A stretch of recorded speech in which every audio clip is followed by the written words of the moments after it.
ஸ்ரீமன்னாராயணா ஹரிநாராயணா ஸ்ரீமன்னாராயணா நாராயணா ஸ்ரீமன்னாராயணா நாராயண பட்டதிரி உருகும் பரமனா நலம் தரும் நாராயணீயம் அருள் வழங்குமே தினம் நம்மை காக்குமே.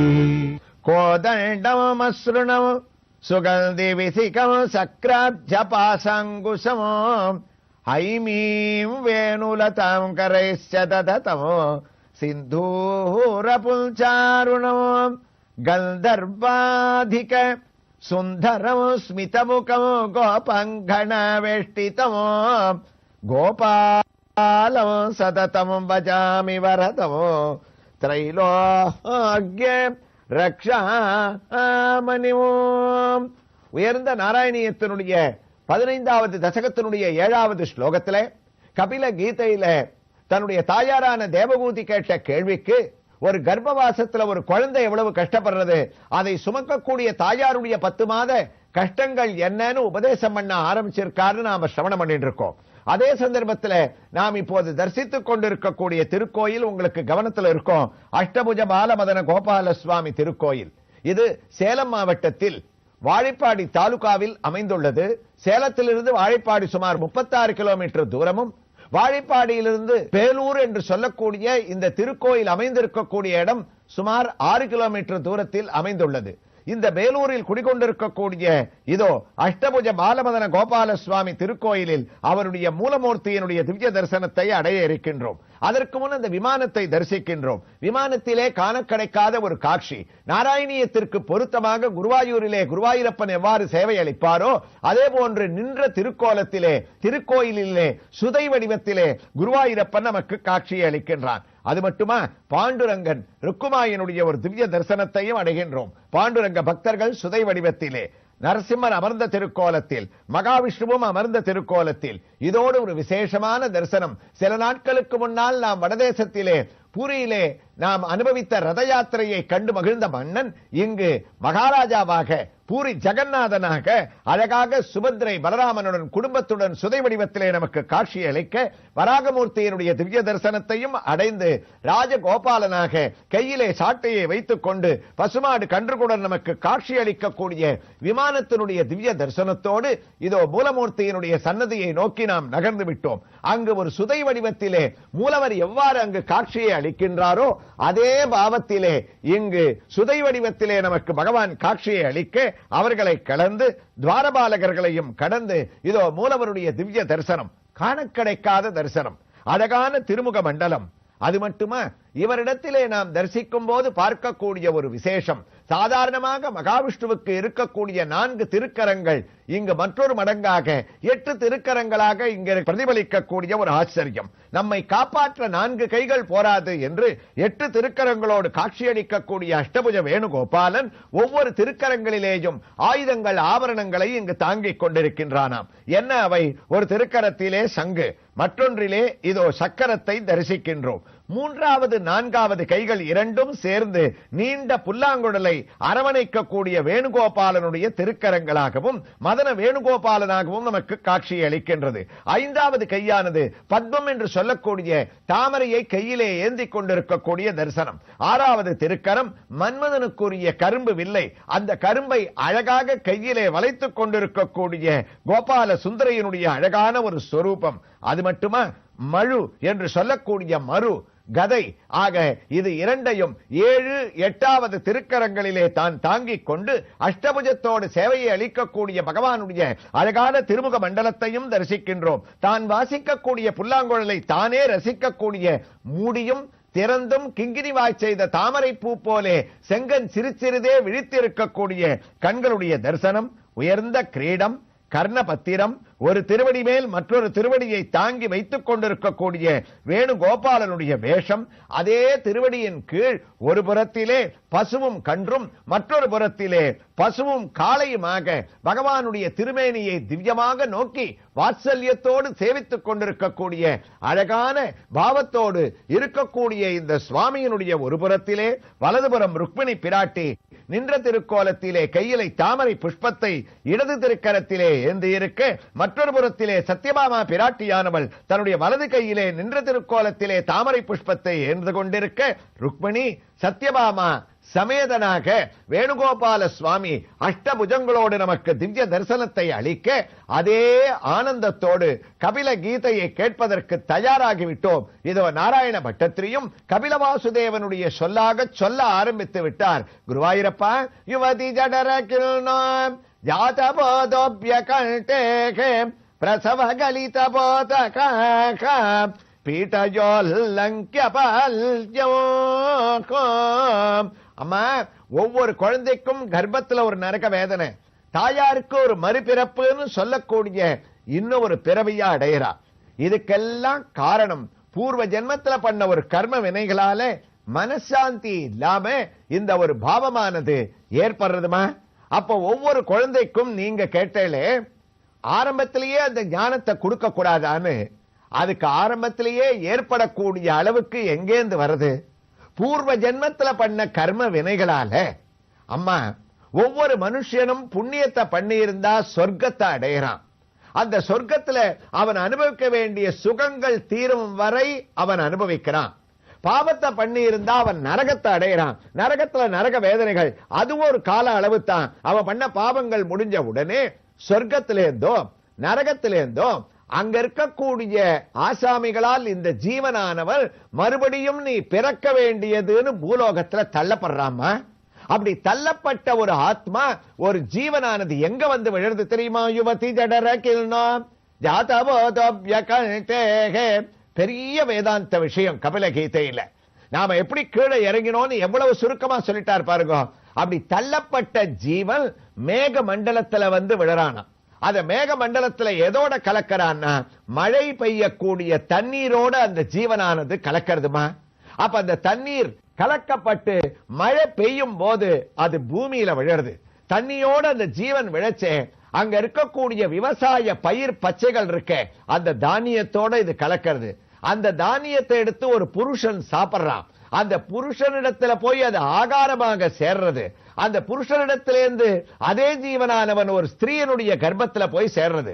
ஆக எங்கேயோ சொர்க்கத்திலேயோ நரகத்திலேயோ இருந்தவன் வானமண்டலத்துல இறங்கி மேகமண்டலத்துல நுழைஞ்சு தண்ணீரோட கலந்து கீழே பயிர் பச்சையில உள்ள இறங்கி ஆகாரமாக ஒரு புருஷனுடைய வயத்துல போய் கர்ப்பமாக அந்த ஜீவனானது யுவதி ஜடர கிருணாம் ஜாதபோதோப்ய கண்டேகே. ஒரு சின்ன பிண்டமாக அந்த தாயாருடைய வயத்துல கர்ம வினையினால வளர ஆரம்பிக்கிறாமா.